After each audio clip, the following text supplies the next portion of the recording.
are now listening to Empty Out the Clip.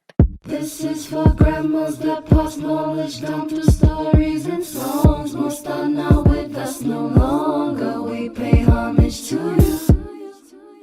Yeah, yeah, yeah. We pay homage to you. Yeah, yeah. Born and raised in the 2024 in a time way before technology connected us all. I was raised about the murder capital of NZ. Joining me today on this wet weather day, the beautiful city of Auckland. Got two of the WesWes Network's finest. Got the butcher himself stepping in for producer Cams. Then we got the man with the heavy hands, the king of the quotes, Chucky Blue. What is up, gentlemen? Yo, Maloso, thanks for having me here. It's good to see you guys, man. It's good to get the regular Sundays back in the swing of things. Oh, man, apologize to you both, bro. This technical difficulties having on this day. Producer Cam's on his R&R. I don't know who signed off their permission slip for him to go do his kafangos on a Sunday, mate. But anyways, we'll get into the swing of things. Start with our shout-outs. Let's go, Chucky. Yeah, I'd just like to give a shout out to the Lord Jesus Christ and to everybody there who's fighting it hard, coming close to Christmas and trying to put in those extra hours to make it a comfortable Christmas for your kids, innit? So shout out to all you guys. Shout out to all our families as well, and for all the things that you do, as well as our grandparents that are still there of that generation.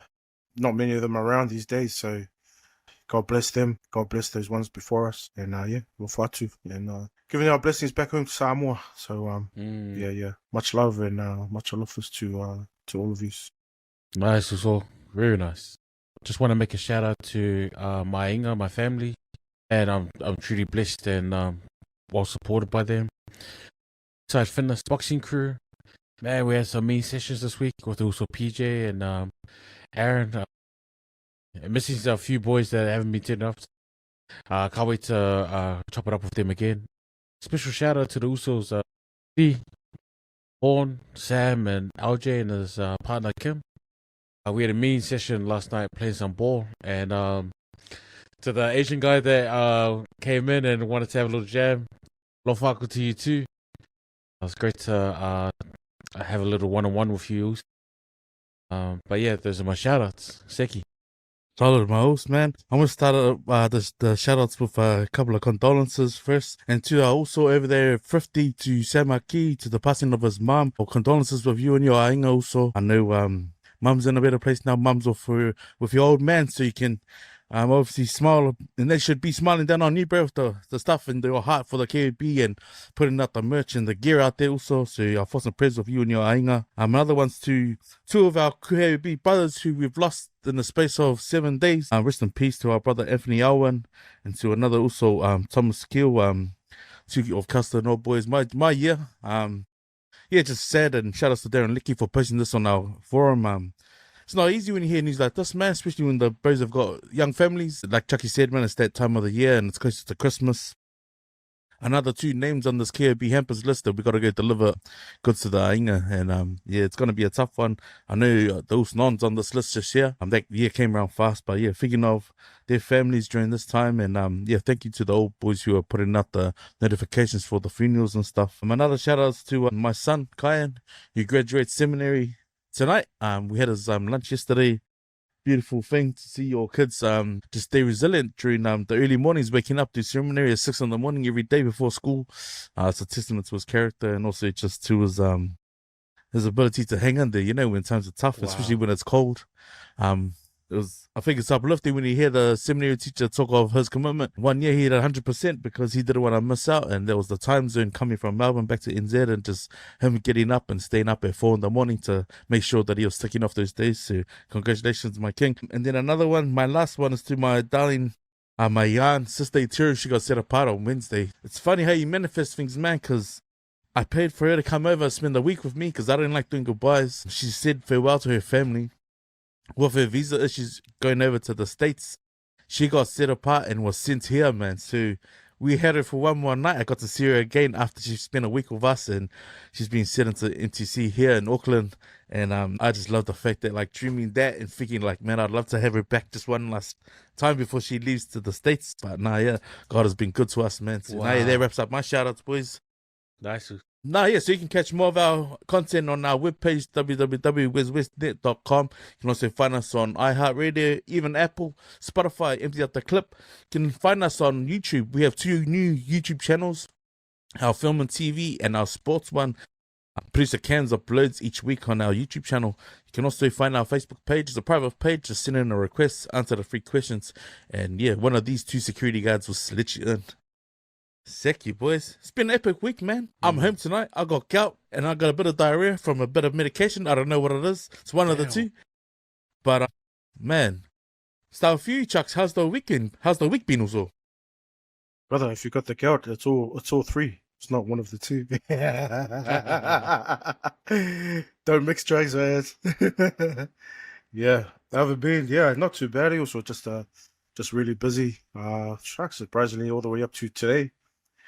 Today's, you know how us Samoans, man, supposed to be a resting days. Man, trying to get that coin in, and yeah. So I only just got back in. Yeah, the hustle never stops, I suppose, guys. Yo, So I can't complain, man. Otherwise, missed opportunities. But everything's not money in life, I suppose. You know, it's just time with loved ones that really have the value. So what I've been up to, just trying to be a good boy, trying to be a good Christian boy, trying to practice his faith. Too naughty, but hey, nobody's perfect in life. If it was that perfect, then it would be a boring world. Yeah, let that be a tip too to all your viewers and those haters out there. So if you're that perfect, then I most definitely don't want to be in your world. Yeah. Can't complain, brother. Life's been good, healthy. You know, trying to get fit, trying to hit that nutrition. Calories are on point, surprisingly. Nice. Calories are on point, man. Struggling too, bro. But calories are on point and just learning, eh? Like I said before, another podcast is your first gym is the kitchen. Yeah. So I'm trying to make that consistent more than the physicality, and probably the only physicality I do get is the walks. So yeah, just walking, trying to get that that cardio, get the heart pumping and the oxygen circulating and the blood flowing. So yeah, probably yeah, I'm quite surprised because the walks picked up quite a bit. Hit the White Committee Cemetery. Yeah, Yo, so up the hills. yeah, man, that's a beautiful place. I'm exploring that place all the time. Probably something new I explored was just me and the boys went up to the Vietnam and Korean resting place of the soldiers that served. So it's got a massive a gun salute, pluck and all that down there. So that's pretty good. I'm surprised there's a lot of people that walk around there. Eh? Shout out to the Doko Delpha and Shy, man. Crazy. Probably the last time you guys have come for a walk too. Almost got in trouble, right? Keep your shirt on next time, bro. There's women and dogs running around. Yeah, Nice. That's me. Yo, Seki, nah, my week's been pretty busy. Just training a new girl at work. Her sister works with us as well. So she's a good worker. She's pretty onto it. So it's kind of good that I don't have to micromanage. I hate doing that, so I just let her, do her own thing. And sometimes I'll just come around and just whisper, they want it done this way, and she's like, oh yeah, sweet, thanks. So just kind of give her that independence because sometimes I will be busy and I'll have to leave her on her own to do stuff. So she's got some good knife skills, so that's really good. Yeah, so prepping for Christmas, man. Black Friday, everyone was shopping for Black Friday, and like it was dead in the shop, eh?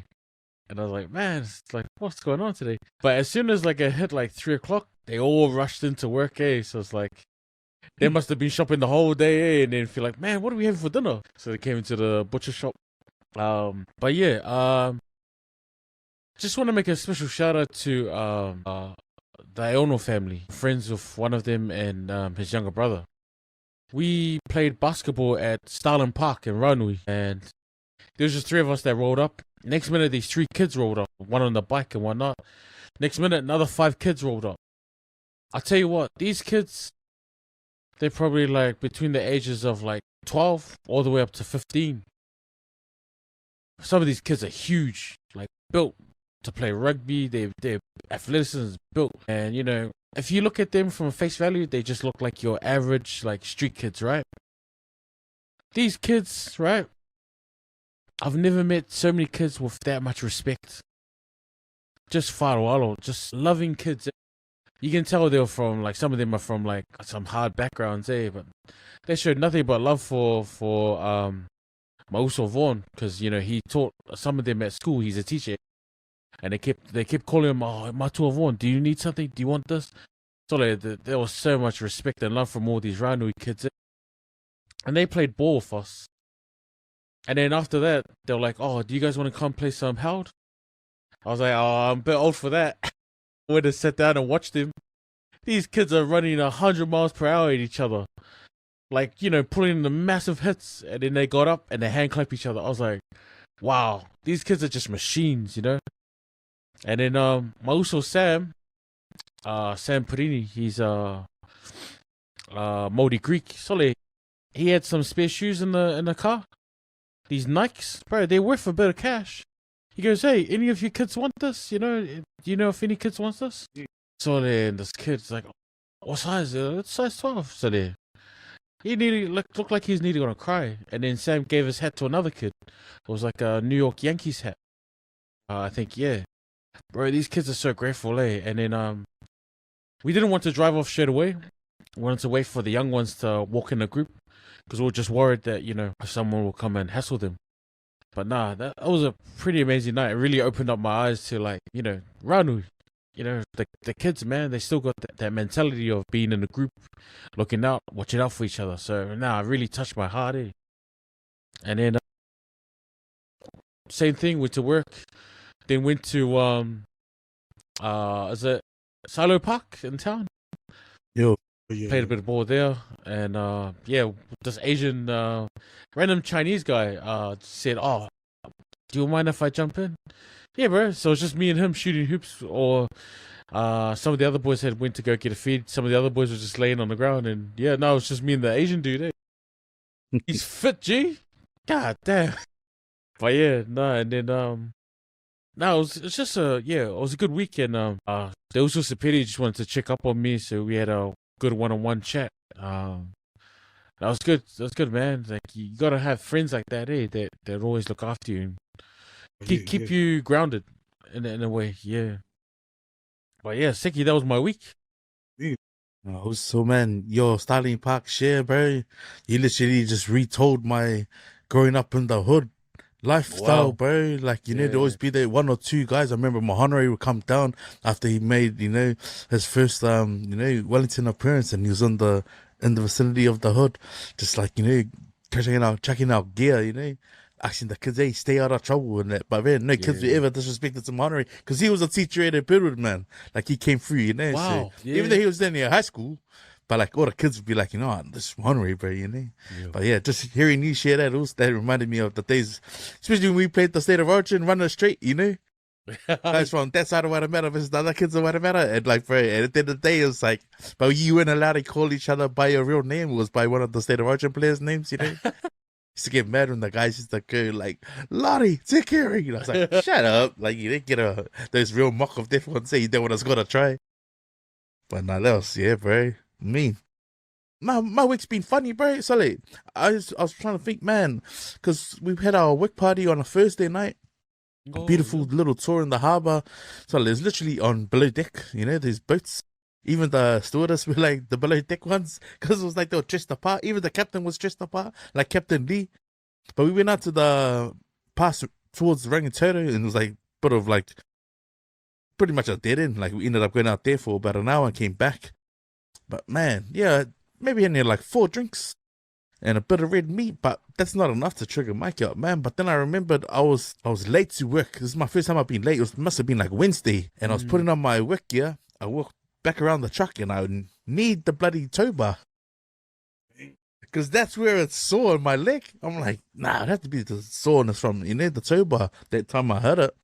But then I was thinking, because I did a night shift after the work party into the day shift, but I didn't go up for a break, man. So I literally stayed downstairs for a long, you know, because everything's all live and stuff. I think that's what it was, bro. And as much as I was trying to hydrate, but like just you know, the nerve-wracking, bro, that's a long walk. But I didn't feel it until maybe Saturday night. I slept outside, man, because it's hot, bro. It's been hot, eh? I don't like sleeping under the aircon, bro. So we're sleeping on the deck, and Then am I shivering? Not the shivers. How can I be shivering when I'm still wearing like a long, like a jumper, and it's like, what the hell? Yeah, man, hit the count. So I just did the self-made ones, but I feel fine now. But just but a little diarrhea. I don't know what it's from the swimming pools from Thursday morning. I don't know if it's from that, but man, just can't win, Can't win, bro. But nah, just like you, Chucky, went for a walk in the cemetery, caught up with one of my boys from Melbourne, came up, shout outs to Petlo Pepe and to the bro Miki Lahi. We did a savali through the cemetery, bro. That was pretty epic, But that was just nice to get out, see the sky, and then also go see the nons. Yeah, I know Pet never got to fly over for the funeral, but I know it was tough for him to go see the because the last time he came, they never caught up, and he shared there, and I was like, man, hey, it is what it is, man. It's like your boys, if you don't make time for each other, they're obviously in a different place and what they're up to and stuff like that. But now it's pretty good week, man, considering yesterday went to my son's seminary lunch at Valentine's. And I'm like you, Chucky, I'm trying to do it from the kitchen. I've set a weight that I'm trying to stay under. And over the space of Christmas, I don't want to put any more weight on, man, because I've done the work, because like this top here, I couldn't fit it at the start of the year. So I'm just happy that I can button it up comfortably without having to suck in, So I thought, nah, man, this is a good time to just stay on it. I know a few of the boys are doing it. Shout outs to my walking crew. It's our first, maybe our second ever week that we haven't walked since March. I know all the boys have got a lot of things on. Alfred with his son's football. I know Dolo had some renters on his his parents' place. Brandon's on his P&O cruise, or was it the Disney cruise? And Hammer, I don't know, bro. Not taking an excuse, Ducks. I didn't see your reason why you didn't yell out. But it's been pretty good week, bro. Considering that waking up with the gout yesterday. Live to fight another day. 100%. Now, Seki boys, we'll get into our topics, man. I don't know if not a topic, sorry, but I don't know if you guys caught the sad news of one of the icons of reggae music, man. Pretty much was there from the start of it to Turbo Bob Marley, but the passing of Jimmy Cliff, man. I was at work when the news came about, but it was pretty gutted, Yeah, I remember in primary school, one of the songs we used it and we won the talent quest there. Hey, So yeah, I was like, what song was it? I can see clearly now. Most definitely The came. rain was- Yeah. But yeah, no, it was there was Stacey Jones. I think she was with My FM back in those days. Yeah, she was one of the judges. But yeah, nah. Yeah, when I saw the news, it just took me back to primary school. I was like, man, that's sad, man. But yeah, I spoke to one of the other guys at work. He said, "Oh, I thought he was already gone." I was like, "Hey." But yeah, nah, very sad, very sad. Condolences Slap to a his family. sausage on that guy's nose. Sorry, facts. Yeah, rest in peace, rest in love. Yeah, man. Rest in peace to the legend, man. Yeah, a lot of box of beers and a lot of good stuff and the top Hennessy's. Yeah, playing to that. You know what I mean? Always in the background, part of the playlist. You know, what a journey. 81, man. Parents in that, you know what I mean? So if you look at it, man, that cloth and that generation are all being called back home now. So it's just a matter of whether they're prepared and ready, you know, in faith. And I believe that, man, yeah, we'll see them soon. So God bless Mr. Jimmy Cliff and for all the entertainment and all the memories. Thank you very much. Aloha atu to him and his family. Harder. I grew up listening to Jimmy Cliff, man. My late brother, he bought a Lipinga back. It was a tape deck, man. And it was the Power and Glory album. It was on a tape deck, man. And it had a picture of Jimmy on a little thin piece of paper. And it just had the recording rights on the back. It wasn't really a detailed cover, man. But man, from the first moment I heard Love Solution, and then I heard Power and Glory, I was pretty much hooked, man. I was hooked. And years later I'd heard The Harder They Come, that album. Then I'd seen the movie and I was thinking, this guy's something else, man. Politically, when Bob wasn't doing it, Jimmy's music was pretty much talking to a bigger, it wasn't just me, it was to the world, man. So grateful that I got to see him live at Ragamuffin, man. I think it might have been 2013, and he flew over, and Wow. He came out wearing all red, like, and it's like beautiful, bro. He sounded exactly like the CD. And it's effortless, man, like Toots Herbert, man. Just, he could have the microphone like a foot away from his mouth, but his vocals were that good, It was just crisp and clear, Wow. man. Something I would hold forever, man. And yeah, his music's timeless, bro. Like, it was scary because I had been posting pretty much the whole week, all the Jimmy Cliff stuff on Snapchat. Then on the third day, he had passed away. And I was like, that's crazy, man. Like, of all the times you'd be listening to Jimmy Cliff. And to me, it was sort of like the break of light when I'm looking up in the air and I can see, like, okay, it's still daylight.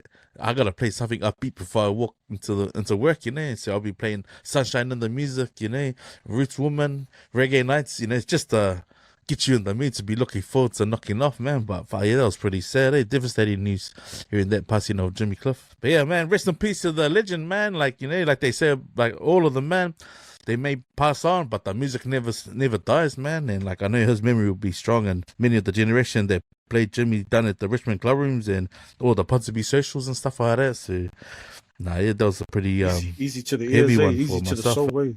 All Easy that to sort the of ears, bro. reggae, Yeah, man. man. The beats and that, easy to the soul, speaks to you, spiritually, and then the soul as well. But yeah, big ups to all of them, really, because they were all in that studio together with Bob Marley, Peter Tosh, Jimmy Cliff himself, all the greats, that we hear every time. So they all got to share that. What a crew, just to be there recording all together, Wow, legends, man.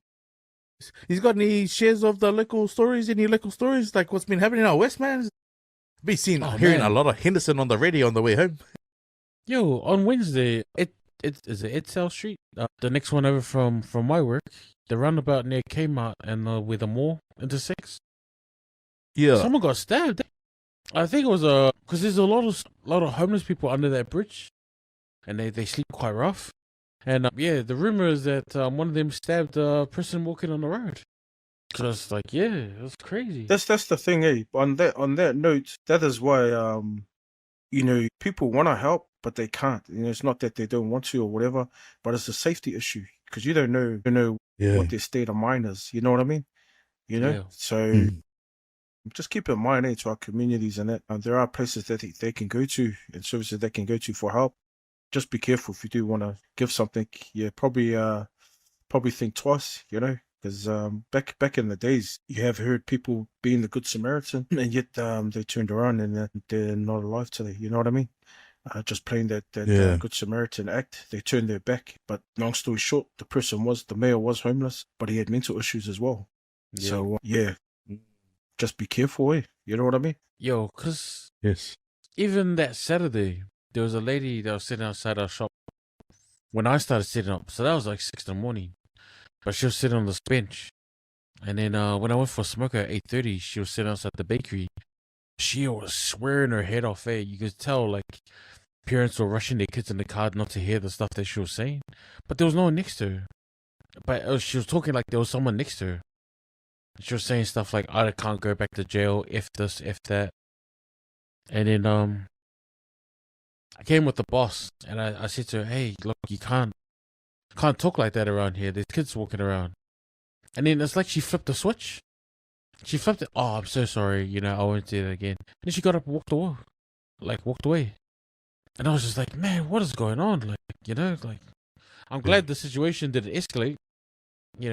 I think because I talked to her nicely, I didn't raise my voice or anything.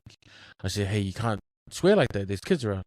I think she just kind of took it in and just got up and walked away. But man, a lot of the elderly, the old people that come to our shop, they just stay in their cars when they see stuff like that, or they'll just go back home. Yeah. It doesn't take a lot to scare them.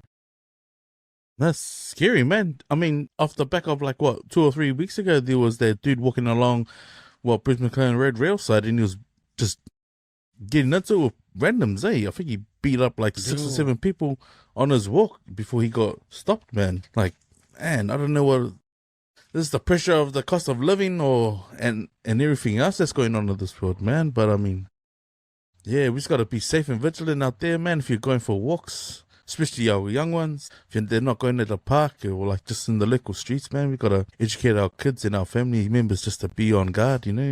Anything can happen at any time. Hey, that's some sad news, man. Just coming across, hearing about that stabbing not far from your work, Eddie. That's Yo, Really?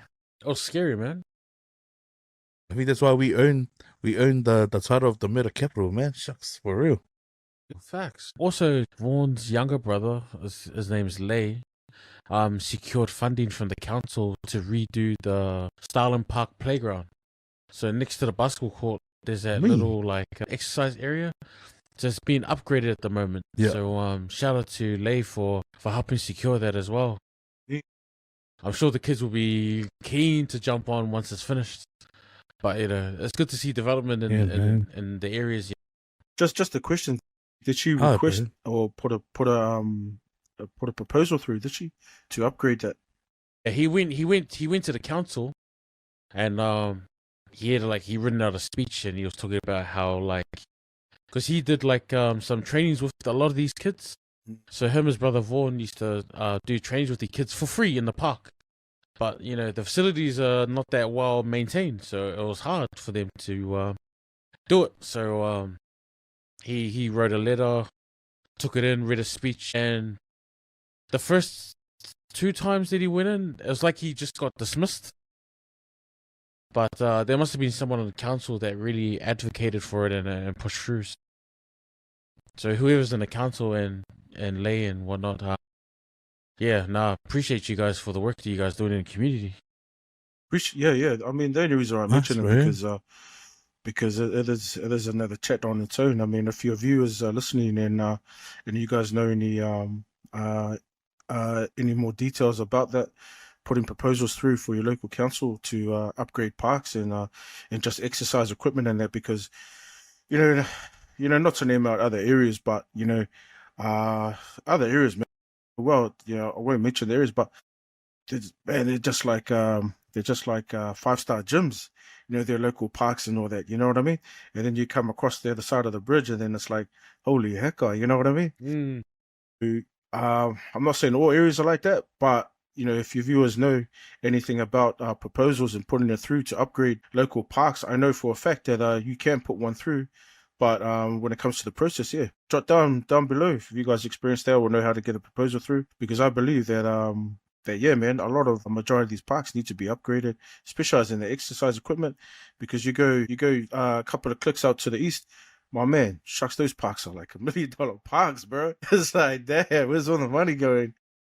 But let's get our community together, man, and put our heads together and get it done, man. Because if we don't speak up, then it's not going to get done, right? Then the money gets shifted. Sure. The budget of the money gets put somewhere else, We're getting into our first topic. I don't know if you guys picked up on it, but the mother charged for killing her 2 kids. You guys managed to read up on that?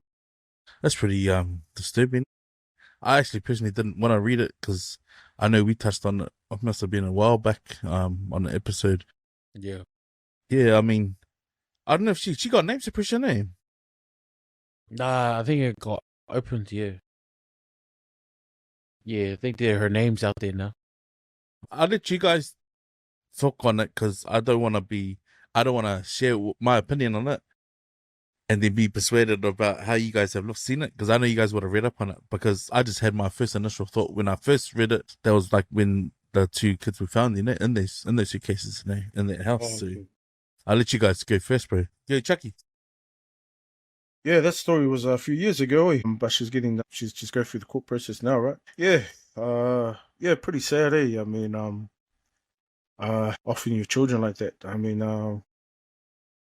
trying to remember the facts and the stories on that one, but pretty sad. I mean, you had to be going through some serious depression, to be going through something like that. I believe that she lost her husband, I think, and then it just blew a gasket mentally for her.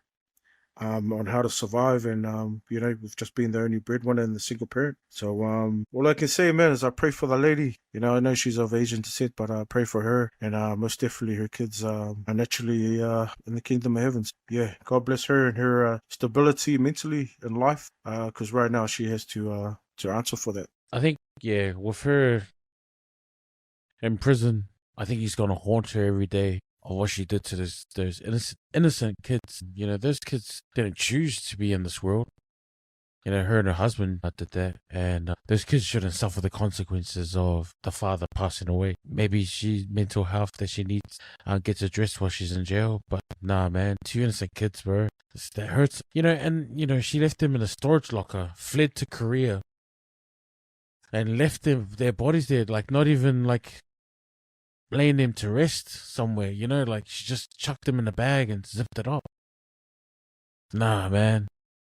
That's why I'm truly grateful and thankful that I have a support system. I have family. I have friends. You know, I can always ask on you guys here on the podcast. You know, there's multiple avenues of people, and the Korean community in New Zealand is well connected. Like they look out for each other, especially in Auckland. So all it took for her was just to make a phone call. That's the only thing it would have taken. A phone call. Reach out. There's always someone there to help.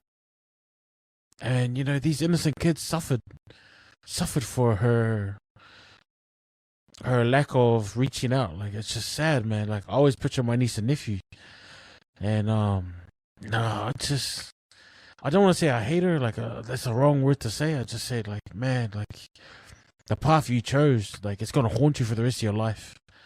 And, man, send blessings to those young angels that are in heaven, man, because all you had to do was pick up that phone. That's all you had to do.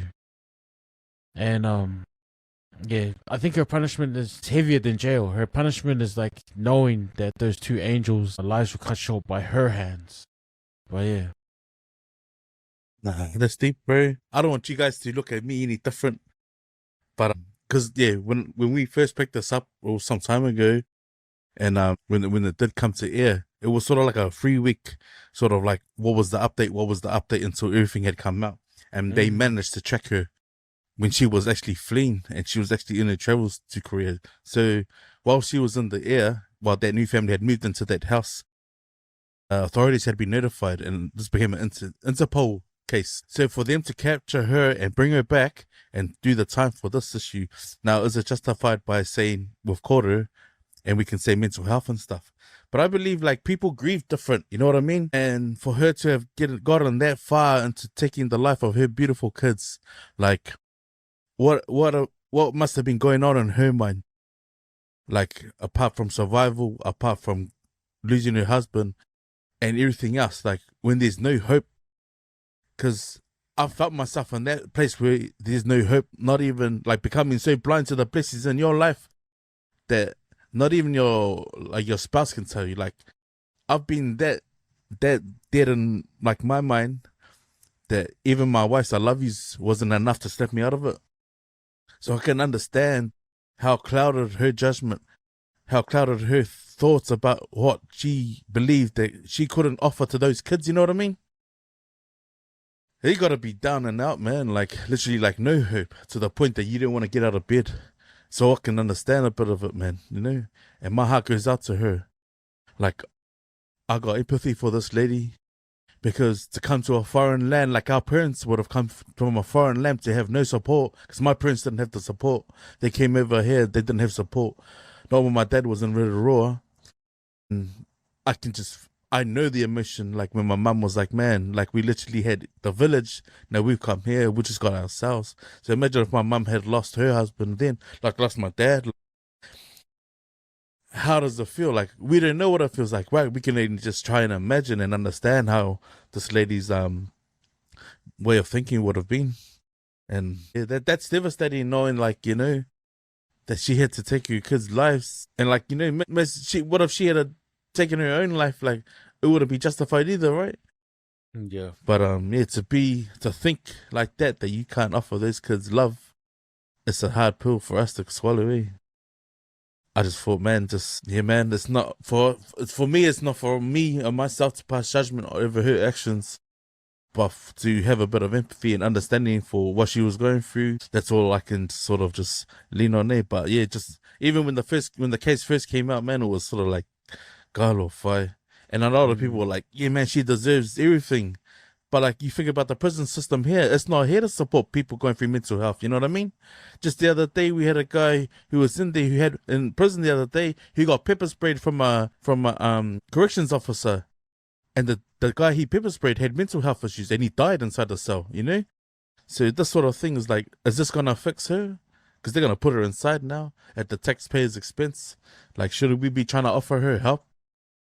I just think like there's more to it than just saying, no, put them inside, man. And I know we say we've got a weak jail system here, justice system with how we serve, you know, jail sentences to people who have done time or who have done drugs, like, you know. But yeah, I just She's yeah, in man, I there just for got a life. lot of empathy for her, eh? Yeah. Her sentence is life sentence. So yeah. Well, it's two people, man, you know, and her own blood. So yeah, that's gonna haunt her, bro. And she's probably been, you know, hating herself every day for it, man.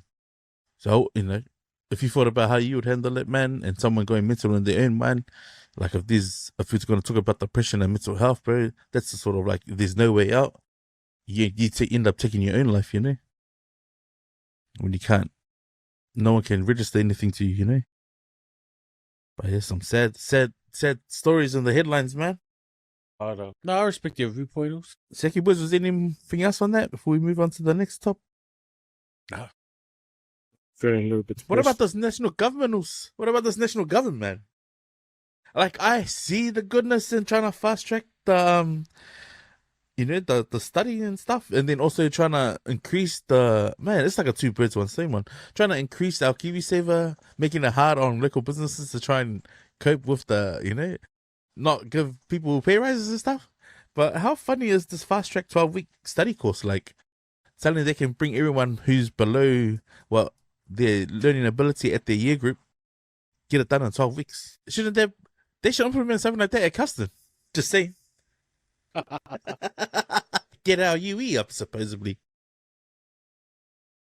Yeah, that's with the mathematics as well. To bring the mathematics up to standard or whatever. But like, yeah, you can implement it. But you got to pay the teachers who are being on strike the last 4, maybe 5 years. You got to pay them first, and then you can implement these tutors.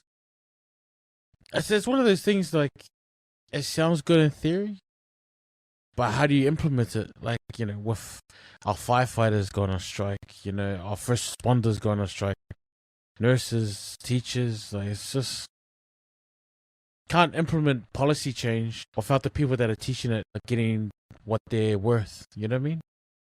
Into that, bro. Shall take on that, Chuck. Shit. Yeah, exactly what Eddie said. I mean, I don't have much to say about it, but with all these changes, yeah, they got to back it up as well. So let it match the people who's going to be on the front line, that's going to put the action into play. You know what I mean? So suss that out first, and then talk about changes. But don't just throw changes out there when there's yeah, when you're paying people peanuts. So yeah, and it seems to be an ongoing thing now since National Party's been in there. Seems to be an ongoing thing. Trying to downgrade hard workers. That's why a lot of workers these days in the last few years now, they're overworked. Yeah, more of them are taking time off now because they're overworked, and it's going to affect them not just physically but mentally as well. So shit, man. Yeah, get it sorted, man. Do better, New Zealand government, man, because you guys suck. But like, even like, they want us to save. You know, they're upping the Kiwisaver from 3% to 3.5%, and you have to apply separately if you want to stay on that 3%. With the cost of living, they want people to contribute an extra 0.5% more to the Kiwisaver, and yet the government contributions was 50% on the dollar, and now it's going down to 25 cents a dollar. So they're upping our side. They're upping our side on contributions and halving theirs. And they're saying if you earn over 180K a year, you won't get any government contributions. So like, yeah. So it's like the government wants us to put more in, save more for our retirement, and yet they're dropping their contributions, you know, with our understaffed nurses and doctors who probably won't make it up to 65. Yeah. Well, I heard they're trying to raise they're thinking of raising the retirement age again. Oh, so even that, it's just stupid, man. They just Yeah, to me, that what blows my mind is how they use 12 12 weeks is the base to say that they can bring kids who are struggling in math and English, whatever, up and above the national standard. The thing that cracks me up is like that would have been done in solid blocks, right? If you do like a 12-week fitness course, right, to try and lose weight, of course, because that's a big block of it just piled into one small, like so if you did it over 6 weeks, 2 6-week blocks or 3-week blocks, of course, if you do it every day for that amount of time, it's going to happen, it's going to work. But how do you implement that into your other core subjects, like the other 5 you got to take or the other 6 you got to take? Like, you only get a like what, an hour? Like, come on, of course that's going to work. But how do you implement the other 16 when you end up doing 12 weeks for the one math and English? And how do you fix that next to science, geo, and all the other stuff you got to do? Like, these guys are good at doing the statistics and all their percentages and all that shit. But what they haven't figured out is like, how do you implement that into an everyday timetable that your student and your kids are gotta follow every day? Like, come on, man. It's like they're that old. They haven't been at school for a long time. I mean, I've been out of school, 24 years, man. But I'm still smart enough to realize, like, yeah, that's easy for anyone who does it like 2 or 3 times a day. But not if you got another 6 core subjects. Like, come on, man. I think that's stretching it, eh? That's stretching it, man. And then also with the percentage cut, like, man, people are taking financial hardship out every other week, man. And how can they implement this shit? It's like, come on, man. 3% is like, that's a joke, man. Trying to up it to 6, 8, and then to 12. 12, if you're on 100K, for example, if you're doing $1,000 a week, that's like $30 if they're saying 3%. That's going to be double. It's like, are you trying to say $120 minus your 1,000 after tax? If you get $1,000 a week and you get taxed at what? At 12%, there's $120 gone from your pay. Then you're paying $650. You're only going to be left with like $180. And my math ain't really that great. But shit, how can you live off $180? Hold up, you got to pay your gas. It's another $50. Leaves you with what, $130? Then you got to buy some meat for the 6 kids that you got. Are you trying to say you can feed your kids on $1 a day for the whole week? Come on, man. Like, this government is so out of touch and has no understanding. Bills. But those are the numbers we're looking at, man. Rent. Imagine if you're paying land rates and water rates. Can I afterpay it? How can you afterpay with pay? Come on, man. This is not doing us any favors, man. Straight up. And then your standard streaming services like Netflix and all that. But even there's hidden cost in there, you know. Everyone's going to be sitting outside the library trying to get the free Wi-Fi. That's what's going to happen. Everyone's going to be at the train station trying to do their homework.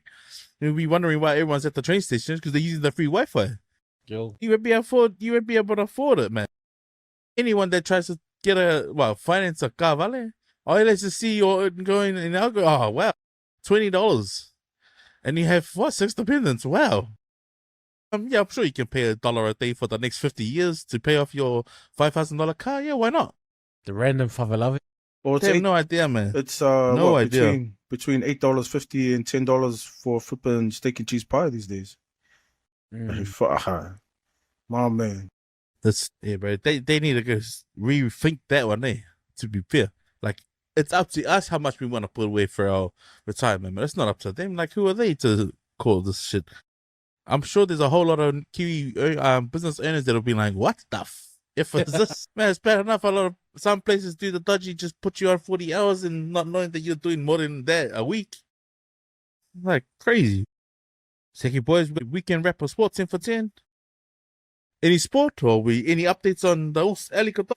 Oh man, Ali Couture is gonna miss out the entire year next year. And it's brought into a lot of questions for the NRL. I'll just touch on this real quick. Will this affect the club's relationship with international teams? Risk factors. Clubs pay majority of the salary for the family, provide stable income, and gives them good exposure. International teams, national pride, playing to honor their ancestry. The cons of Couture's injury is that now clubs are running risk factors and losing key players for seasons after the international window. So it's a bit of a worry, but hopefully it doesn't affect the international teams too much. And when the clubs do their risk assessment. Also, Saraka smashed Wales like 70-something nil this morning. Yeah, so that's all the sport I caught up with. South Africa on point. You had a post, Chucky. Did you want to share that one about the Warriors captain management comparison. Your post. Yeah, and I love watching that info from the past day about Warriors, about the Warriors, because Is that their little that's doco, eh? yeah, that's history, man. I mean, they got a lot of segment clips and breaking it down on the history of the Warriors and how it come about, but from management to grassroots to professional level. Yeah, there was just this clip that came on about Ali Latiti. I mean, and then how he was treated, but the morals that they had back then, it paints a picture today on why the Warriors culture are struggling from back then to even now. So just the comparisons to viewers, what are your thoughts on past Warrior teams and from the time the Warriors started in '95? You know, with captaincy, with management, with players, all the way up to today in 2025, because the morals and the standards for players today are totally different from the 90s when the Warriors first started, especially, you know, naming Monty Beefham. I mean, to me, he was a player that played, you know, with his heart on his sleeve, right? But to me personally, even the boys, when we chatted about it back then, but then looking at it back today, back then, it paints a clear picture. He, to be honest, he was probably the worst choice as a Warriors captain, even a leader. I think he lacked leadership skills. You know, I believe he was a player with emotions. He played with emotions. Back then was probably the worst thing you can do, especially if you're taking the captaincy. So yeah, I believe he didn't adapt to any situation back then. That's what emotional player means, you know what I mean? So to me personally, 1995, one of the best captains, Dean Bell, and as my pick, 2000s, Stephen Price. I mean, the Hoffman as well in 2016 as well. But forwarding it to today, to the captaincy shared with the likes of Mitchell Barnett and James Fisher Harrison. I mean, those guys, man, just the communication, just shared across the players. The players respect them a lot. And then going back to the Warriors back then, I believe that every player were ahead of their time. You know, especially a guy like Ali Latiti, ahead of his time. He said he got brought into a disciplinary meeting from management, and then they asked him, you know, do you want to win a premiership? Do you know, for the team? You know, all that sort of corporate sort of bullshit, the words that they throw at you. And then his words are, he plays for his family. You know, today, that's your why, you know? And then back then, Warriors started in 1995. If you look at NFL players and NBA players, the same reason. I want to buy my mom a house. You know, I play for my family. You know, I play with my heart on the sleeve, you know, etc., etc., etc. But then when you look at the corporate values, they look at that in the NBA and the NFL because that's what wins championships. They dig deep to the soul of the player. Back then, just listening to these docos and how the Warriors and that were management, I believe, because they always judge the performance of the Warriors players, right? I believe that the management Warriors back then, man, did not perform to their stand, to the best of the ability of the player. Man, turn it around, man, because at the end of the day, today, they've brought in a lot of culture into the NRL. And why? Because they've tapped into what is their why. You know what I mean? And they've used it, and that's what wins premierships today, I believe, in our premiership. Now, rewind it back, if they had taken that upon that back then, instead of that corporate sort of bullshit, you know, I reckon Warriors would have been totally different, eh? I reckon they would have won premierships 100%. Many times over. But then, you know, like I said, they used a guy like Monty Beefham, and Monty Beefham said, yes, I'll be your corporate bum boy, you know, I'll go on my knees, you know, and I'll get the boys in line. But why? Because he's a corporate guy, you know. He does the bidding of the corporate management. To me personally, my man, totally, like I said, nothing against Monty, but my man, emotionally, my opinion, the wrong choice. Yeah, to try and get the boys leading. If there was a war, bro, half the team will be dead. If they followed that guy into a battle, you get what I mean? Yeah. So never follow a player that plays emotionally. Never. You're gonna lose a lot of numbers. I reckon, like, having emotional players, it's kind of good to have them in certain positions because, like, they'll just go hard. Like, for the Broncos, you got Katoni Staggs. That guy just rumbles through the middle. I think that's why the Warriors this year lacked was that little mongrel up front. And Fisher Harris, when he's not a captain, he's unleashed. You know what I mean? When you become captain, you get like put into a box where you have to lead by example. But man, Fisher Harris runs better not as a captain. Let him unleash on his own, bro. Like, let him do what he wants. Sometimes you'll give away penalties and whatnot, but his job is to get in underneath the skin of the opposition forwards. So I get what you mean, but yeah, the Warriors, But do I you think think there's do you, do you successes in the think past. do you think an emotional player can become a good leader? Yeah, Nah, I man. think yeah. If he's trained right, I feel. Yup. I was an emotional player coming up, but then leadership can also be seen as weakness because they yep all the time. But I mean, if you play under good captains and they show you the ropes of like what leadership looks like through their actions and how they have empathy for the team, not call out individuals in front of everyone, unless that's the culture of your team, right? But the little words, like the words of encouragement, affirmation, they're like, Sole, you're better than this. If you set a level on your team where you can explain that to a guy who's a bit over the top, showing the mission, like going in for the heavy shoulder of no arms and trying to milk the penalties and all that shit, giving away penalties, you can always pull someone into line back and come on, man, we're being punished for this shit. That's enough to tell a player to like, fuck, step out of it, man. And then, when that year group moves on, then the next round of boys are stepping up, they would have learned enough to stand up and not become too emotional. So you can leave that, sort of mindset behind or the way you play. But yeah, whether they become the guy who talks after the game or talks more on the field, that's up for debate as well. Yeah, just with their captaincy, I thought Simon Mannering was probably one of those guys because he was just the dark horse, right? And even when you see him play, he could play the minutes. To me, when you're comparing guys with the most hit-ups, the most tackles, the most offloads, he was always leading the stat sheet every week. So he deserved to be the captain. That was a no-brainer because he's the only one who can think logically when your team's being punished or if someone's stupid penalty, he's the guy who could still have the voice and the fitness to say to the ref, why are we being penalized back there? Why did we? Whereas anyone else, they're already gassed, man. They're already waving out to the sideline like, get me off.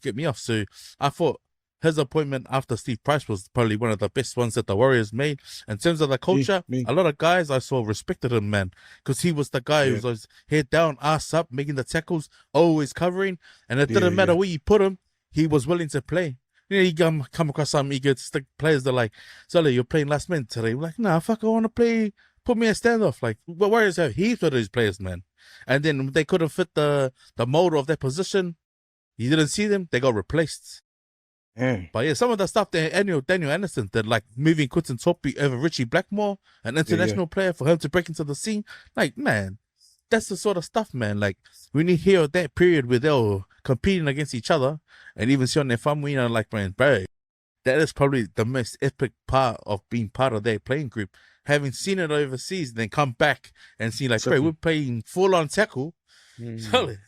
But that's it, man. That's not a bad thing. That's how you gain gain the respect of your peers when you're not coming in half-assed, man. You're handy at training, you're handy in the game. Man, don't take a back step, but it keeps you accountable, man. That's the best way to keep your team accountable, man. That's nice. But what yeah, about it was sad. Yeah, what about you? Sad seeing the Ali stuff, eh? Yeah. What about you for your picks of the captaincy from the past and the present, as well as the coach? Yeah, I was a big fan of Steve Price. The amount of respect he showed to the team, but also what he spoke about, how there was a unique style that he had to adapt to, the Warriors playing style.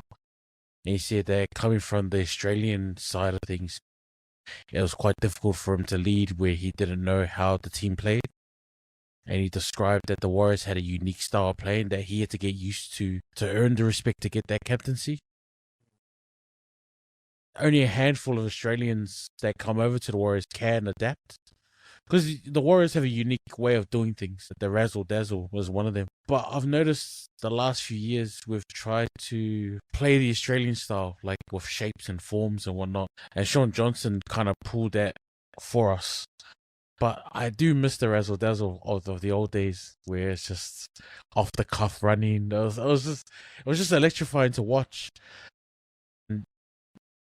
I haven't seen it in the Warriors for a while, but when I watched the Kiwis, it was there, like Tomoko and all them boys, it was that Kiwi way of playing. So the problem with more Kiwis playing in the Australian comp over there is like everyone's going to get to know that style, you know what I mean? So the question would be now is like, where do the Warriors go from there? You know what I mean? Like, do they go back to razzle dazzle or do they stick to the Australian way of shapes and cut-in passes? Yeah, I do miss the old days because I was a big fan of Mark Tukey. Oh, yeah, I don't know if you guys Rugby. remember. Yeah. I just love because like he just had the normal dad bod. He just had the normal dad bod. He wasn't ripped like all the other dudes. But he always ran it straight, eh? He could run hard and run it straight, and it was just you could tell he was a nice guy on the field because like everyone respected him. Yeah, he's one of my favorite players. Yeah. Let's go the dead butts. Sicky, boys. You got anything for the comments corner, Eddie? What you got for us? Comments corner. So the question was last week. Does New Zealand MMA or UFC fighters do enough to counter takedowns or ground and pounds? Because we're strikers, right? New Zealand fighters are always best at striking, but like I've noticed in the last few years that we do struggle when we get taken down. So do we do enough to prepare our fighters, or do you guys reckon that we need more work? I think because most kids grow up like my generation grow up wanting to play rugby or league, man. Everyone plays bull rush. Everyone played bull rush back in the day. So naturally, if you're a stand-up fighter, being taken down is always gonna be it's always gonna be a strength of yours to bump someone off. You know what I mean? Everyone was played bump off it because that's part of playing bull rush. I don't think you need like 6 years of learning how to become a wrestler to go into UFC. I mean, our stand-up guys have proven like they can go over there into one of the elite of the elite, which is the UFC, not have any sort of background on the ground and still come out and still knock some guys over and knock them out. So I don't think it's an essential. It's part of the toolbox. You can have those tools inside your toolbox and when you jump in the ring. But I think most guys. I mean, imagine if UFC was all wrestling and jiu-jitsu. It would be fucking boring. That'd be boring, yeah. So, I think that's why the UFC have always favored bringing in the guys from down under and from here because they're entertaining fighters, man. Yeah, and that's what they want. UFC, the draw card's always been like the best versus the best. I mean, if you had the best wrestlers versus the best wrestlers, I don't think those stadiums will be as full as what they are. You know what I mean? No. But that's just my 5 cents anyway. How about you, Kaisar?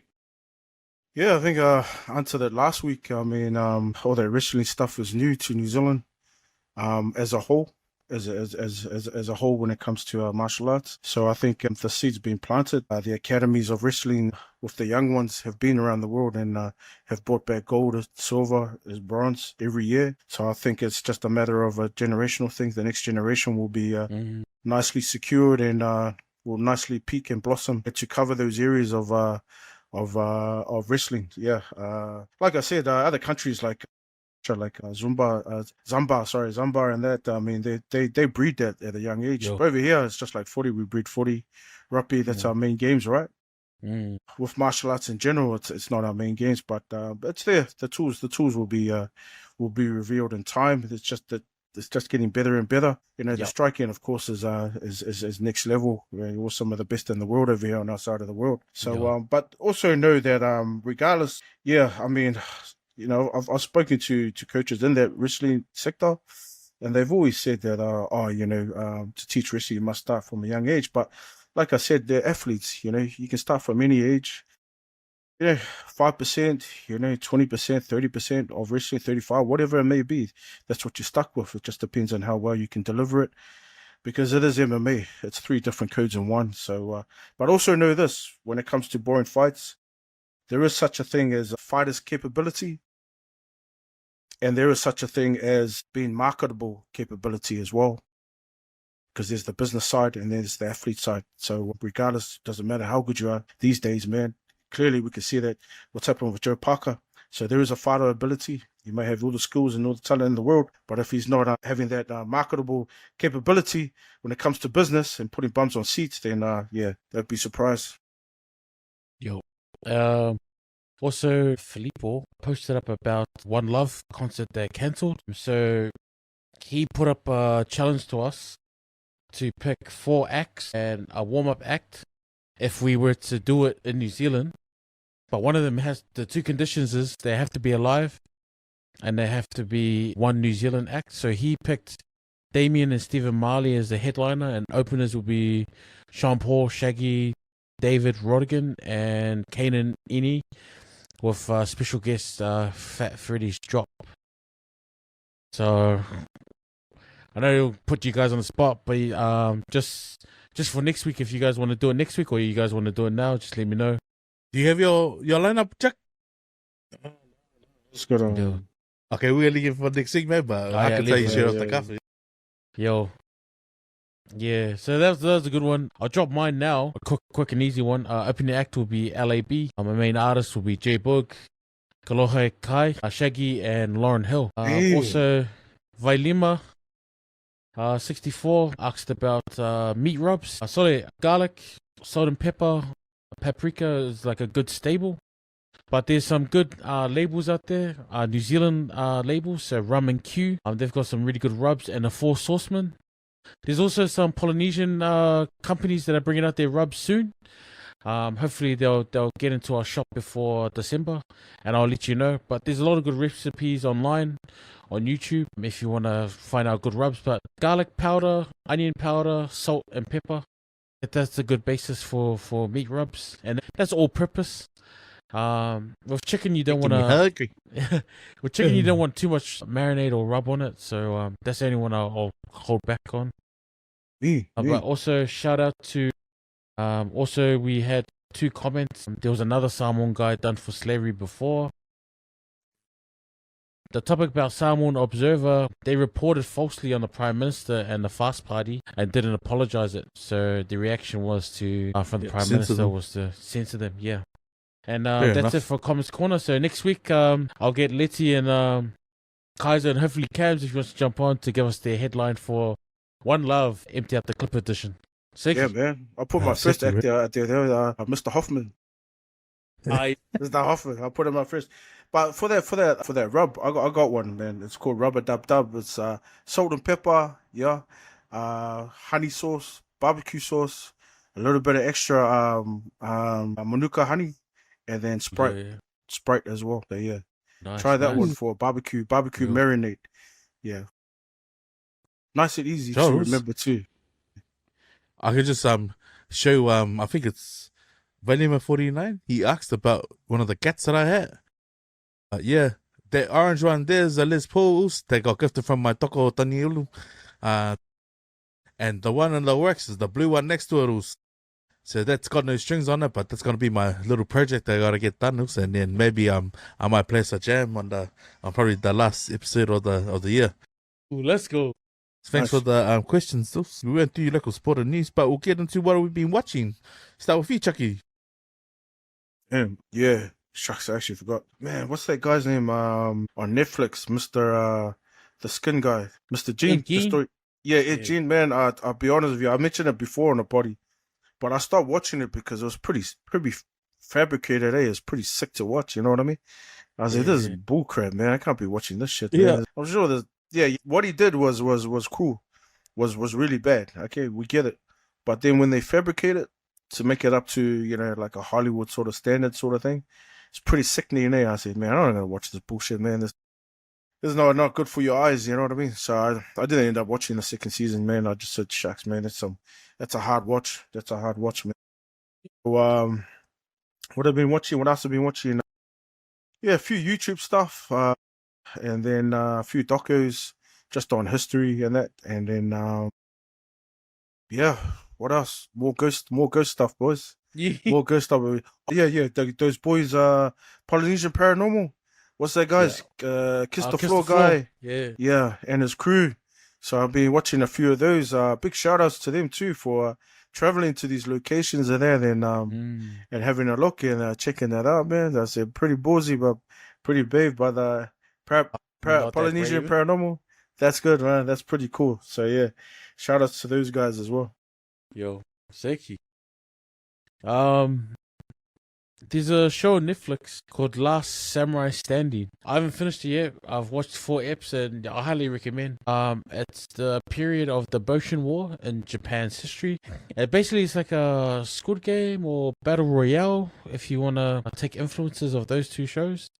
And it's basically the fall of the samurai, of their fighting class, and how Japan changed from like the Tokugawa shogunate of, the samurais being in power and how they rule in social statuses to the Meiji restoration of the emperor and, you know, ministers and governments, and how it be changed into Imperial Japan. So The change of guard. Eh? yeah, the change. It also shows a lot of people don't know this, but I saw an archer on the show, and a samurai mentioned, "Are you Ainu?" And I was quite happy that they mentioned it, because the Ainu people are actually the indigenous people of Japan, like especially in the north, Hokkaido, So and even they Date. traveled from North America. They came from that way, eh? Apparently back so. into- Apparently, So they crossed over. Yeah. yeah. And the Ainu culture even stretches to parts of Russia in the north. Yeah. So it's quite a unique culture, and they were like hunter gatherers. Their characteristics were they used bows, and they had long hair. So it was cool that they showed a little bit of light on that. But I fully recommend the show. That's badass. There's a lot of one shots in it, especially in the battle scenes. So the camera follows the particular person and goes around. Yeah. So I really enjoyed it. I fully recommend this. Last Samurai Standing, and it's available on Netflix. Just based off that I knew people, the ice lady, the lady that, like, it's on the docu, the oldest ice person that they found is an ice lady, which was on top of an ice mountain, and I've got towards around Russia, around between there and Asia, right? I think they are part of Asia anyway. But anyway, she's still in the museum today. Yeah. Wow. So they got her on ice. She's part of that clan too. Oh, the Ainu. But the Ainu clan. She's part of that clan, and she's well kept, bro. She's so well kept that you can see all the details and everything on there. Damn. Yeah, that's crazy. Yo. Seki, what about you, Let's? I've been watching a mixture of things just on my YouTube. I've been watching Tulsa King. I followed there was the last episode of the season 3, episode 10. I knew Eric and Cams would want to do episode share on that. Pretty average sort of finish to the season, but still good, bro. Still good. And also this guy Larry King, bro. He's like I saw a reel of his. He's one of those cashiers who records himself behind the counter. He's sort of like that Ahmed guy. Not as like doesn't like start the conversation by mocking people because he's behind the perspex. But this dude's like in the gas station, I think, and it's just open. Yeah, he just hits on gangers, man. I just laugh because the confidence of this dude is just out the gate, man. But he's actually got a YouTube channel, man. Like, I'm just watching little reels that like 20 seconds to 30 seconds. But then I clicked, if we had a link, and I had a look on YouTube. Sure enough, the man's got like 20, 30-minute videos, man. Yeah. If he meets a gang, like, and he might be like, oh, as far as like, oh man, where you from? And he goes, oh man, you got a minute? And he goes, why? And he goes, I'm about to go on break. He's got these 2 computer chairs down one of the shopping aisles in front of the fridge, and then he'll just shut the camera up and he'll just start having like a full-on conversation with them, like what they've been recording. But that's pretty like fun, yeah. So now I've been watching that. I've probably watched like maybe 10 minutes of one. I just thought, man, this guy's confidence just crack up. I'll be watching him, but yeah, his name's Larry King on YouTube. And then my bro Liam Roberts, man, that's the guy who found that barnyard from Land Rover inside a shed, and he brought it back to life. It's funny, man, because he spent like a bit of money on it. But yeah, slowly, I think he must have hooked up the RT. That was the last thing I saw him do with the antenna. And he did it all by himself too. But yeah, he still takes his full drive full out and about. But then his indicator stopped working. So it's funny, like him trying to find, and because the car's quite old, and the model must be like a 93, 94 model. But yeah, he's just trying to get the indicators working. He was going through, like trying to find where the amp with the fuses were. He said that someone's obviously hardwired the cigarette lighter. So yeah, it was just funny him sharing his little snippet on what he did to try and get it to work again. But that's been a good watch. Then movies, oh man. So when Jimmy Cliff passed away, man, I was fucking all at work, bro. I was just like downloaded all his songs. And then I just typed in the letter T. And I remember when I was at intermediate, this movie came out called That Thing You Do. It's a Tom Hanks movie. It's got Liv Tyler and a couple of other guys. You probably know them. I can't even name the cast. But the song, That Thing You Do, it starts off with just like a drummer. And when they actually practice it, this band actually practiced it slow. It was like a ballad. But their drummer, he was doing those jumping over the meter, and then he broke his arm. But there was one guy they used to always shut them breakfast. He worked at an appliance store for his parents. He was a drummer, and he used to be part of a band. So yeah, they ended up saying, oh man, we got our live talent show tonight, man. You could have fill in. And he goes, only on one condition. And he gave them conditions. And so he said he'll show up and drum, But when he got there, instead of doing the beat that he practiced to, so like he just jumped on and did like 100 beats per minute and he made them sing.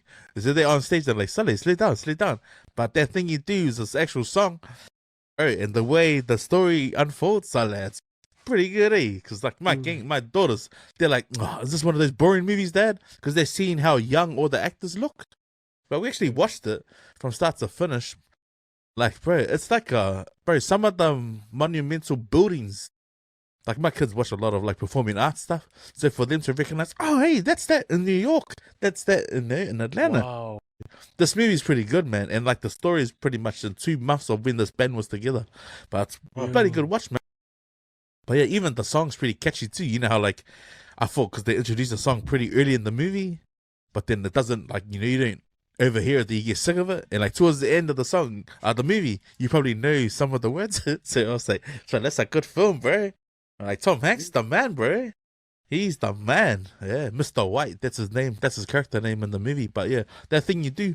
I caught it on a reel. Someone was just saying, man, you gotta watch this. Then I read through the comments. People are still watching that, man. So nah, that's a good watch. If you look up for UHD, type in that thing you do, you screen for free on your smart TV.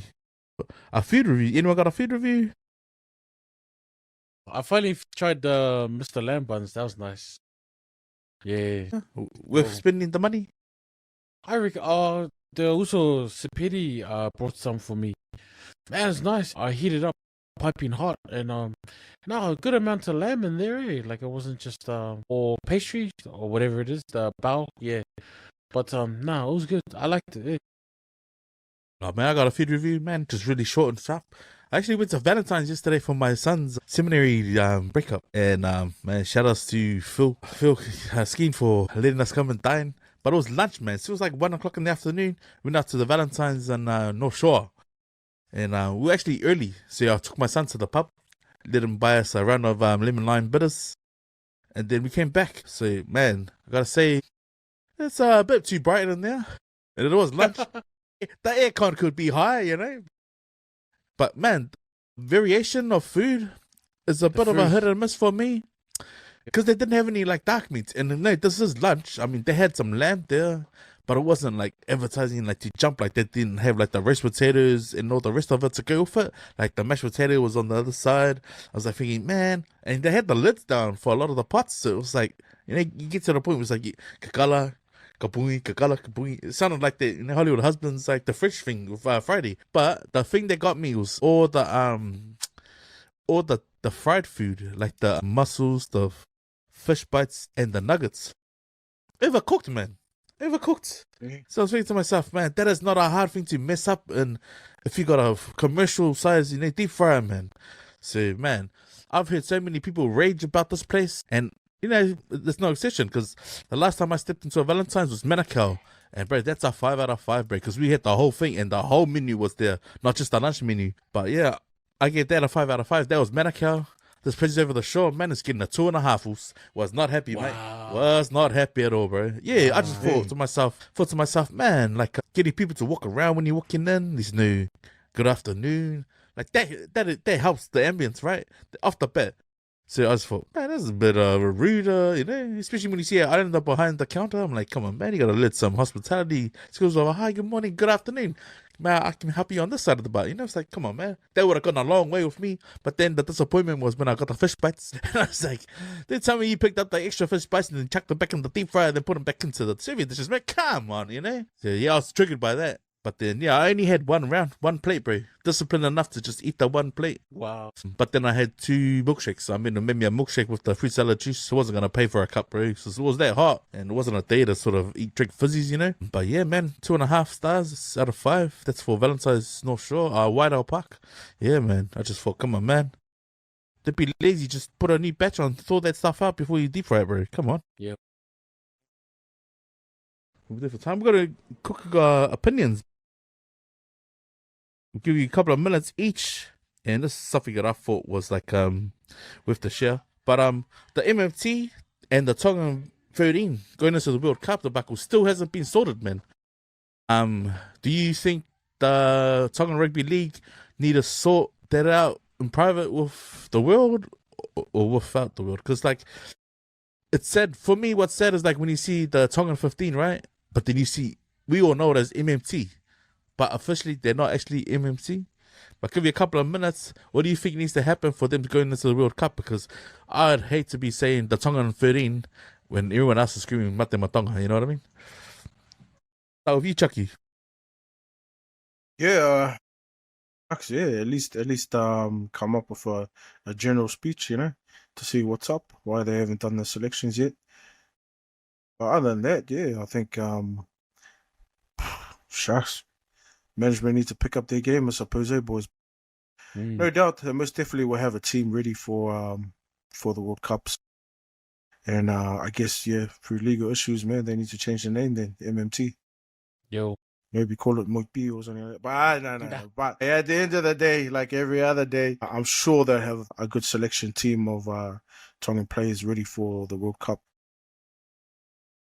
Oh, man, like, I got a soft spot for Mate Tonga for what they did.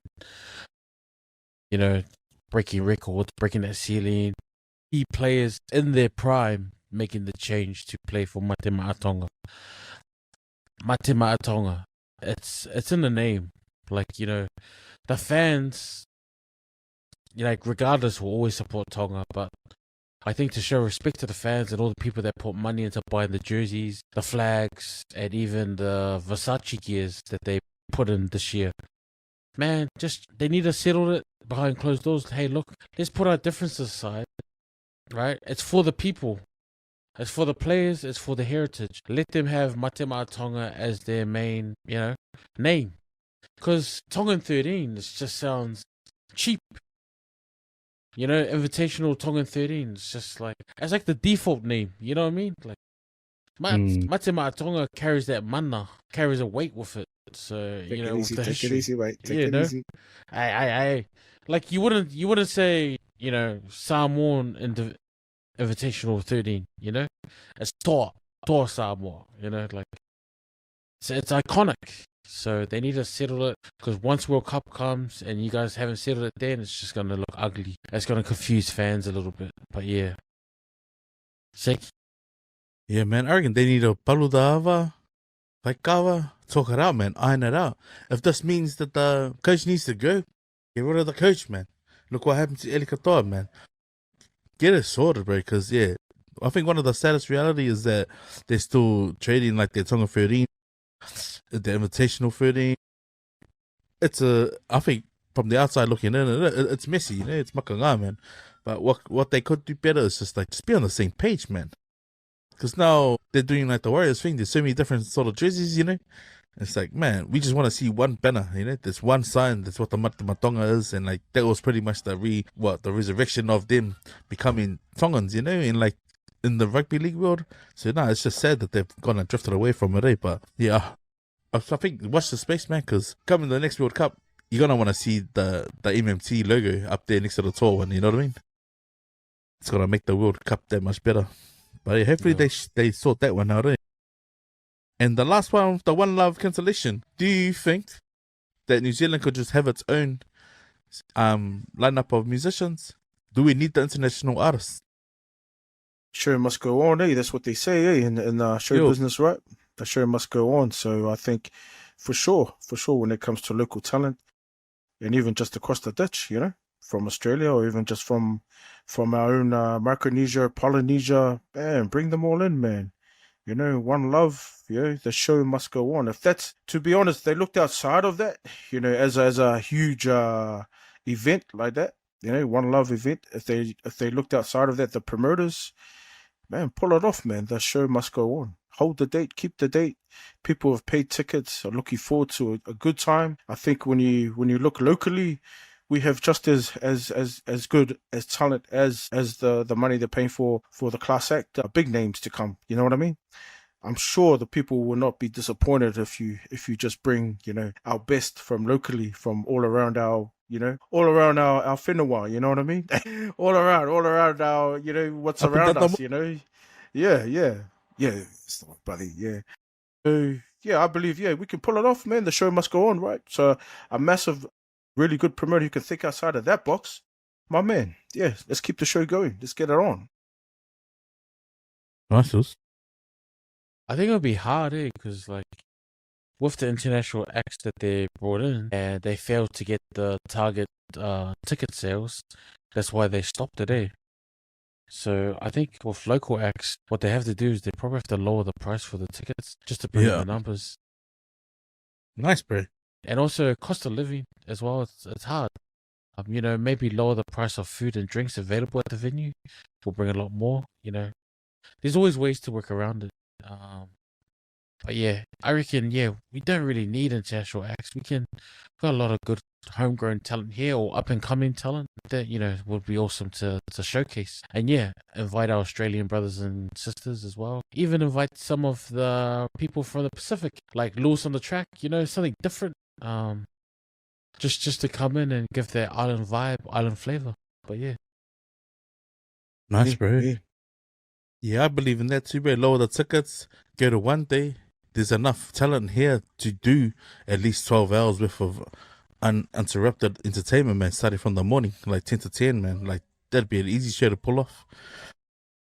Even if they got away with just doing with one international artist, but he was there about lunchtime, man, we can still pull it off. We still got the artists and the talents to do it, man. Then, yeah, good to hear your opinions on that, boys. You able to share our Hacks of Life pickles? Yup. So this here is just a whole lot of work boots, and that's of families who lost their loved ones, going through mental health. I thought it was a good share for us to talk about on our Hacks of Life. As you probably would have heard us share over the episodes, like there's a lot of the statistics on people taking their own lives and being in poor mental health is obviously evident. And I know we try and do our best to keep ourselves physically fit, but just seeing the amount of those gumboots out and about with photos of the loved ones in there, and predominantly guys.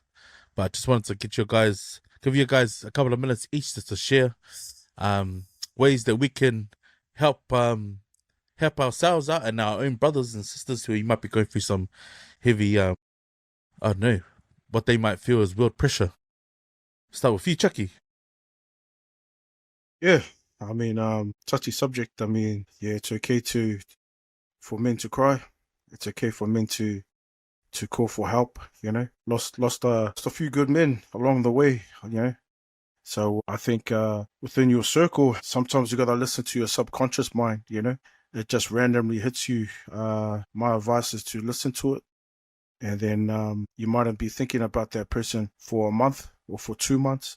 You might have heard any contact from that person for about 3 months, but randomly, if his name pops into your head, listen to that voice, that subconscious mind, and give him a call, because I believe in energy. I believe in all that sort of stuff where sometimes that angel taps you on the shoulder. It's usually your subconscious mind telling you to give this guy a call or give that female a call, and just check on them, and then try and read between the lines. It's not only just a phone call, but probably being present and showing face has more value than just a phone call. Because you never know. You just never know. Because I lost a brother that we grew up with, and then spoke to him on the weekend. He called me, and then lost him on a Tuesday. And then to get the news at like 3 a.m. from his phone, but then it was his daughter. So it hits hard. It hits differently. So in my opinion, I was thinking about him even after the call and before he called. So yeah, man. Just don't second guess it. Just get in there and just give them a call, or even just go see them if they're in the country. So, yeah, alofa atu to all those ones that are lost for whatever it may be. Man, God is good. Yeah, 100% agree with that. I lost my younger brother to suicide, with depression and whatnot, and it haunted me for a while. But it doesn't even take a phone call, even a text. Something small.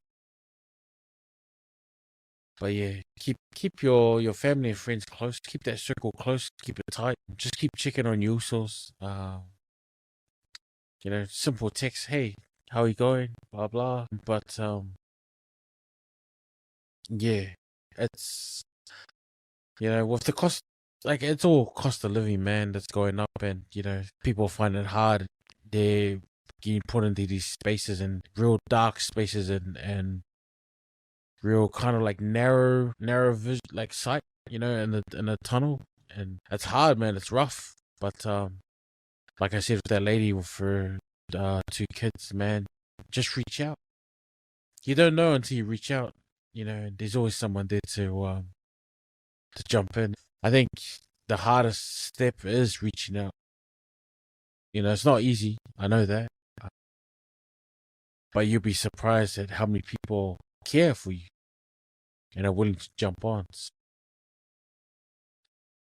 Seeing all those boots in that video in Australia, it's a sleeping epidemic. Man, much love to everyone out there that's going through something, man. Nah, appreciate the vulnerability, brothers, and I know it's always a touchy subject, but it's one that we as Pacifica need to normalize, man. It's okay to not be okay. It's okay to be under the weather. It's okay to not want to get out of bed and become blind to your blessings because you're only human, right? I guess I'm speaking on behalf of like coming out the other side of like being in a dark place, grieving and being depressed, somewhat like not understanding like what's going on in my head. But I like to take the opportunity to thank my tokohuas, to Epalahame Lawaki and also to Sosiwa Kailahi. I mean, if these guys, just didn't speak a bit of sense, like, and that's all I needed, man. To have my bro show up with a coffee, ask me to sit on the barber's chair, and just let me talk. I think it just dropped the weight off me that I didn't realize that it wasn't even worth trying to lose my life over, you know what I mean? But I'm grateful to be alive, man. Like, for every day that I can, I will serve those who have lost their lives or taken their lives, because it feels like I got a bigger purpose than myself to live for, Having another son as well was almost like a wake-up call, man. Appreciate that blessing, like he says, man. Use that blessing before the end of the day. That sort of stuff is the stuff that makes you realize, like, it's good to be part of something. It's good to be alive. Just stopping to smell the fresh air, man. We're blessed. We are blessed, man. So I appreciate that, boys, man. What a hacks of life, man. I appreciate that one, boys. Seki, man, that's pretty much wrapped up our episode. Hope Cams is doing well with the heavy rain coming down what looks like over the whole of the country at the moment. But we'll get into some last words. Let's go, Butch. Yo, mine's quick and simple. Appreciate the people close to you. Yeah, it is what it is. Nice, right? Gotta make a t-shirt out of that one.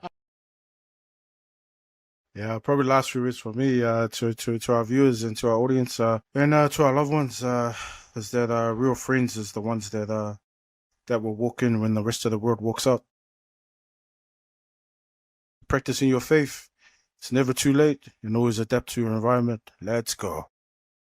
Let's go. Nice, brothers. I should have gone first. Silly, what's the late jokes? Just grateful to be alive, man. Grateful to be on this platform and share it with you two beautiful gentlemen, man. Blessings to you and your families. Blessings to all our people who listen to us, engage with us, and also just share and like and subscribe. I want to take this opportunity to thank our brother Tai Talai, who flew in to celebrate his brother's 50th. He came by himself. I don't know how he got his permission to come by himself, but he also always makes time to drop in. Always sends me topics to share, but he always listens in. So I'm always about the sound, man. That's why I'm always trying to make sure that the sound he can hear, because he goes for runs and he listens to us. Now, he did mention both of you, and I know he appreciates listening to us. So thank you also for listening in and showing support. He's been my big brother ever since I stepped into the gates of Kaisar. I know his older brothers went to listen. Shout out, happy birthday to your older brother also. And make sure you make it back in one piece. But yeah, that's pretty much my my last words, man. Gila late and all of it. Shoutouts, that's another one for the books, man. So if you made it this far, man, smash the like button, give us a like, subscribe, and share, man. Share some love for the WesWes Network. We're just a bunch of usos sitting out here in the neighborhood, man, trying to share our Pacifica point of view in one shot and no restriction. Sure, boys, that pretty much wraps us, man. Head us out, producer Eddie. All right, boys, let's get the fuck out of here.